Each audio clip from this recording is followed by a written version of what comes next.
This is the program that shows you the side of police chase videos they didn't want you to see. Bungled arrests, kamikaze crooks and cop-based carnage of all kinds. Welcome to Cops Uncut, the real car crash TV.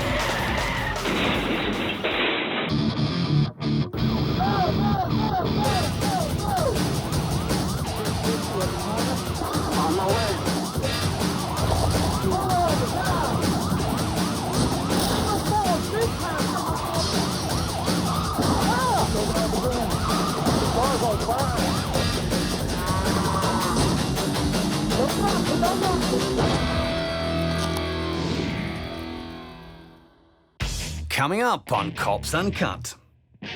This burglar gets caught by the heavy mob.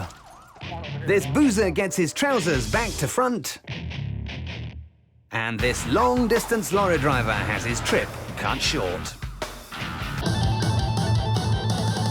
Taking off again. American cops are famous for their love of junk food. So when they hear that the bloke in the car ahead has just robbed one of their favorite big-name burger bars, they take it very seriously indeed. Had he held up a health spa or a fitness club, the boys in blue might not have been so passionate about seeing justice served. But this takeaway robber has shown blatant disregard for something that's much closer to the cops' hearts, not to mention their stomachs. He may as well have committed blasphemy, which explains why the cops are sticking so doggedly to his tail. They even follow him through red lights and stop signs as he twists and turns his way through the back streets of Fort Worth, Texas. The suspect knows he's pissed off the police and is desperate to find a way out of the city so that he can put his foot down and lose his pursuers. This Burger King blows his way through red light after red light with little apparent thought for his or anybody else's safety. He ignores one more set of lights at this busy junction and finally makes it onto the Beltway that'll take him out of town. Now it's time to ramp up the gas. The fast food fugitive makes full use of the open road to put some space between him and the cops. It looks like he might be about to give them the slip as well. But it soon becomes all too clear that this Kentucky Fried criminal has bitten off more than he can chew.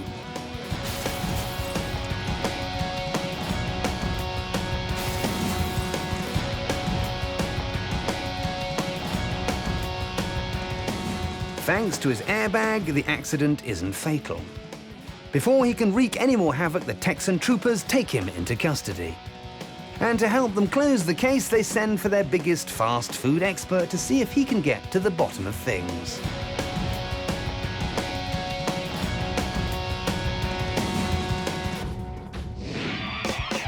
They say that junk food is bad for you, and maybe they're right. Because when this robber tried to take away more than just the free ketchup, he ended up with one very unhappy meal.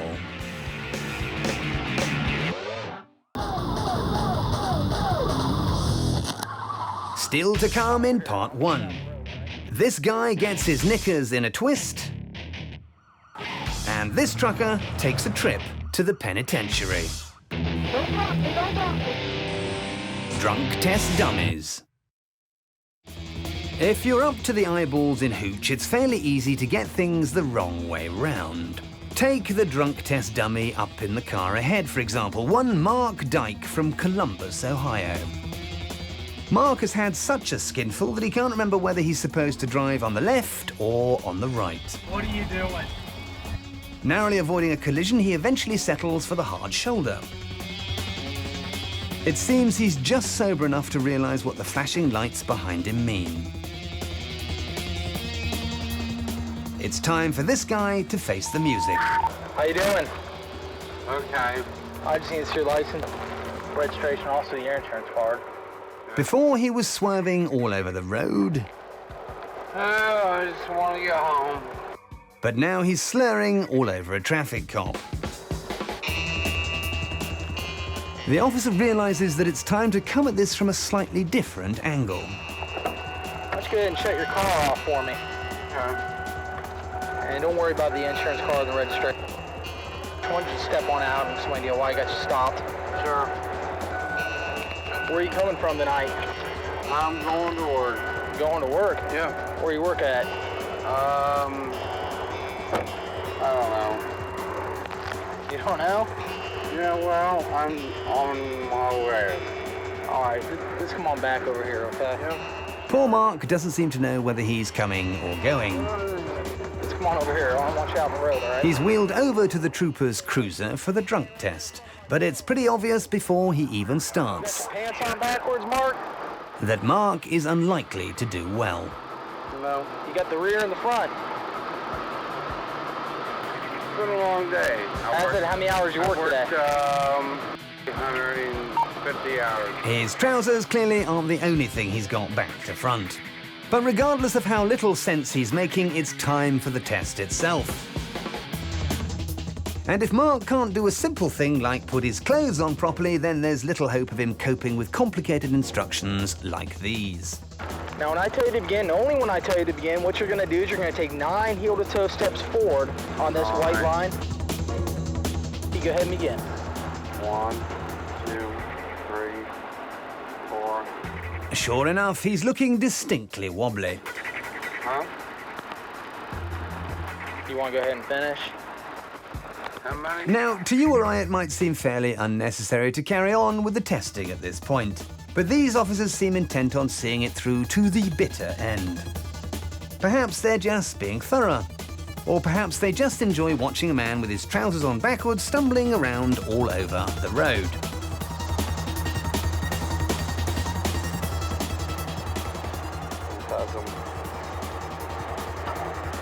1001, 1002, 1003, 1004. Okay. All right, let's go. Let's come on up here, all right? Either way, the evening's proceedings eventually reach their natural conclusion.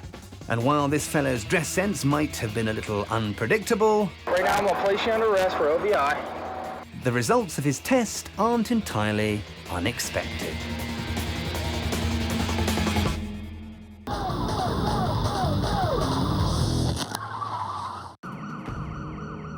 If you're trying to escape from the police, there are basically 2 ways you can go. You could pick a small, fast car and hope that speed and agility would enable you to outrun your pursuers. Or you could get hold of the biggest, meanest vehicle you can find and use size to your advantage. The driver of the 18-wheeler ahead, however, appears to be going for a rather unorthodox blend of both techniques. He's definitely gone down the bigger is better route, and he's also driving his behemoth down this Texas turnpike at some fairly hair-raising speeds. Not only that, but he's weaving his juggernaut in and out of the busy Friday afternoon traffic as if it was a soft-top roadster. You can see from its occasional wobbles that lorries like these probably aren't meant to be used as high-speed getaway vehicles. But despite weighing in at around 40 tons, the huge truck somehow stays upright. Even after a close encounter with a Winnebago and a motorcycle cop trying to shoot out his tires. When the traffic gets really bad, he just slips into the hard shoulder and kicks some dust in the pursuing policemen's faces. And when the cops attempt an ill-advised pit maneuver, he just bats them off as if they were flies. All in all, it seems to be going rather well for the trucker. That is, until he gets caught in 2 lanes of gridlock.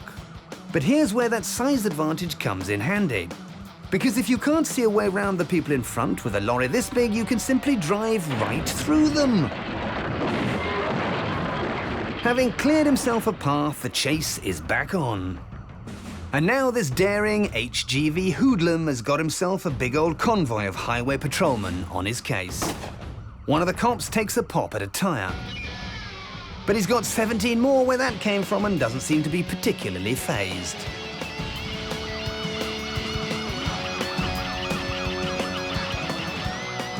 Just when the cops think they're in this for the long haul, the fugitive seems to come to his senses. Perhaps he was worried about the max headroom of that overpass. Or maybe he's just abiding by union rules which clearly state that drivers need to take regular rest breaks whilst on the road. Or perhaps the drugs that a later medical exam proved he'd been taking start to wear off. Whatever the case, the police box him in, and this dirty great trucker is finally brought to a grinding halt.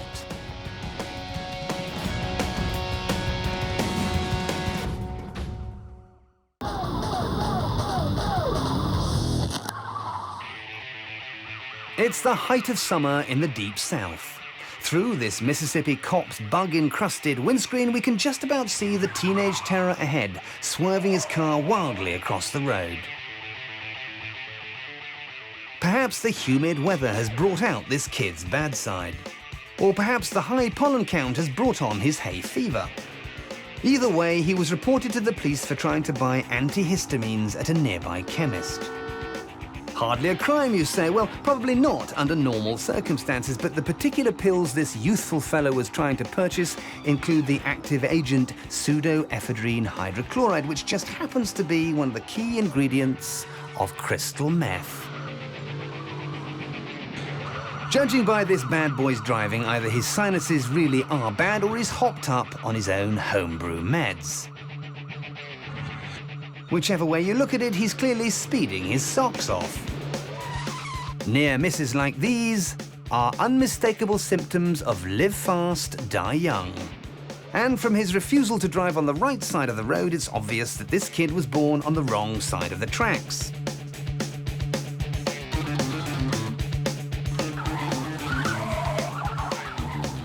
His desire to lose control of his senses has led him to lose control of his car. But somehow he manages to hold it together. And it isn't until our amateur chemist spots a police spike strip laid out in front of him that the drugs seem to kick in. And he starts to flip out.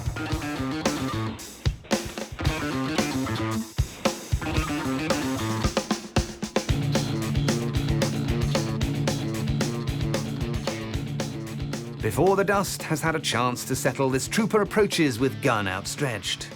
The firearm is a bit of a pointless gesture given the severity of the accident, but he's taking no chances. Ironically, the suspect really is in need of medical attention now, but instead of waiting for the paramedics, the cop drags the druggie from his wreck, dumps him on the grass, and treats him to a little TLC Southern style. Thankfully, the suspect hasn't broken anything important. He's just grateful the whole bad trip is behind him.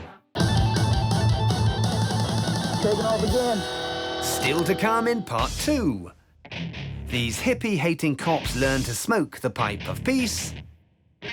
And this cow is dead meat. It wasn't me, Gov. If there's one thing that unites American law enforcers, it's their hatred of hippies. So when this mystery machine full of long-haired interlopers turns up in Anchorage, Alaska, they don't get the warmest of welcomes. Get stuff in the car. Any proof of insurance here? Okay, out of the car. You're gonna get out of the car, I'm gonna jerk you out of the car. Because I'm gonna impound this vehicle. Get out of the car. Why are you need because you have no insurance. He needs to come out of the car ASAP. Perhaps if this was a carload of visiting gun control lobbyists, do you hear me talking to you? they might have got more of a red carpet reception. Out of the car. Let's go. But the instant the cops get the car doors open, they're greeted by a familiar herbal odor. So you have no insurance. Go away. Over here. And it's not long before they're treating the beatniks to a beating. Why are you doing? Down. Down. Why are you? Hands on your back. Hands. Stop resisting. Ma'am, get on the curb. Get on the curb, ma'am. Why are you? Get on the curb. Stop resisting. At first, the officers focused their attention on the fabulous furry freak brother they pulled out of the back seat. I have no idea why. I don't know what he has on him. I know what I have on me, which was that marijuana. And otherwise, I don't got nothing else. Because you had no idea what else in the car? No. I smell a strong odor, so. Well, we did smoke one on the way down here. We did smoke one. Not that pipe. I don't know what happened to the other pipe. It's somewhere around there. I don't even know. But Swampy here clearly isn't the ringleader. Perhaps the driver, seen earlier slipping a pipe-like object into her pocket, might be able to help. She's booked for a private meeting in the back of the squad car and given the softly treatment by Anchorage's most boho-friendly cop. Nicole, I just want to ask you about the no insurance thing here. The car was recently given to you? Okay. When I walked up in the car here, I smelled marijuana. Do you know why I smelled that? You don't know why? Okay, well... But this hippie chick isn't about to give in to the man. Without any evidence, the questioning goes round in circles. Who was smoking it? All four of you, or just you, or? No, it wasn't you then? Oh, okay. Do you know who else had a hit? You don't know? If you had a hit, you must have handed it to somebody, right? And despite the obvious pipe-shaped bulge in their suspect's trousers, Next to you? the whole case eventually goes up in smoke.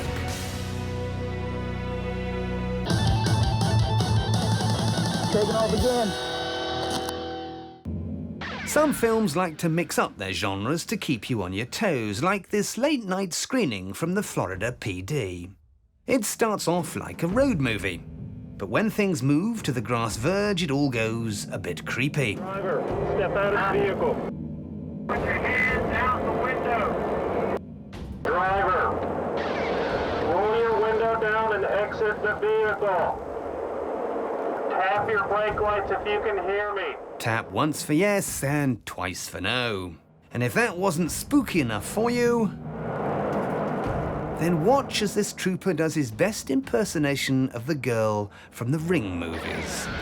In fact, this homage to Japanese horror films is standard procedure in face-off situations like these. The Honda ahead fits the description of a vehicle that was involved in a kidnapping, and the police have to use extreme caution, which apparently involves sticking your arse in the air, whilst wearing some kind of Halloween gimp mask getup. In the true spirit of trick or treat, the cops have got a nasty surprise in store for their suspect. They detonate a series of pepper balls in the direction of the driver. The idea being that the chemical irritant will somehow find its way into the car's air filtration system and smoke their suspect out. The suspect has had enough, so it's back on the tarmac as we switch lanes to the road movie genre once again.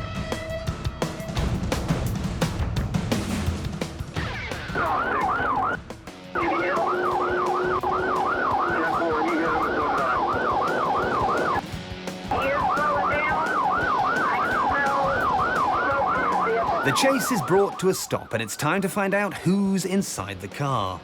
No more clever tricks for the cops, though. Now's the opportunity to show off some of those moves they've learned from watching action movies. Like smashing the window, dropping your torch, and running away.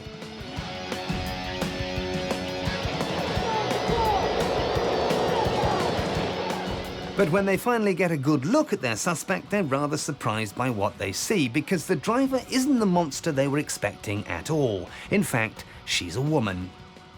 At first, the police seem unsure as to how they should treat a lady, but after a brief moment's hesitation, they let her have the full Monty.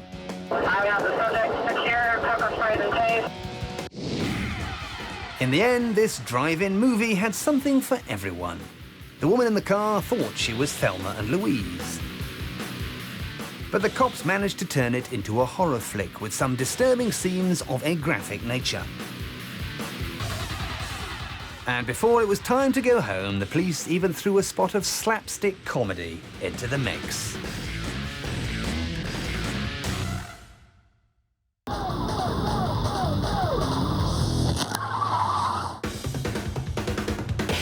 We all like to bring home souvenirs from our trips abroad, but these border town troopers are on the hunt for a fleeing Chevy pickup. And after a recent holiday in Mexico, the driver has brought home more than just a sombrero and a bottle of spicy sauce. At first, they think they might have lost sight of the truck in question, but they soon come across it, or rather, what's left of it after it crashes into this van. Now the suspect is fleeing on foot and making a desperate bid for the border. The cops might be able to catch him too if they just stopped bunny hopping all over the road and generally blocking each other's path.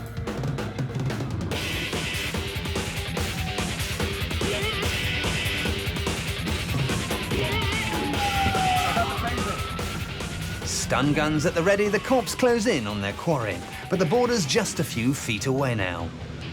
The troopers in our vehicle attempt to head him off at the pass, but the suspect has got the theme tune to The Great Escape in his head and he makes one last dash for it.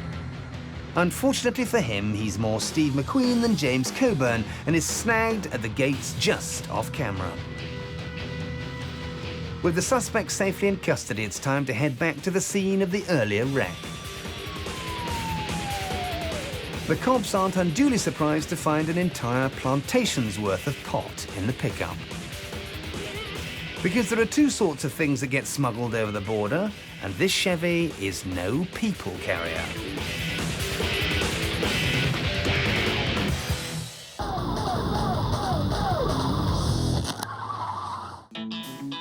There's nothing the cops hate more than a false alarm, but every call has to be treated seriously. So when reports come in of a disturbance near the highway, the good old boys on night patrol bravely head off to investigate. They're expecting a desperate drug dealer or a trigger-happy armed robber, but it turns out that this particular 911 call was just a load of old bull. Which goes to show there's a silver lining to every cloud. Because when their alleged emergency reveals itself to be 1,500 pounds of prime beef, the cowboy cops put their suspect out of its misery and end up with a stakeout of a very different kind.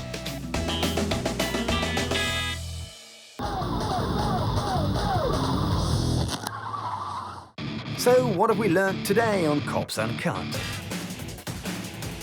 Hold up a hamburger joint and the cops could end up making mince meat out of you. Substance abuse can lead to engine abuse. And you won't make it to Mexico with a car full of cannabis. Be careful out there.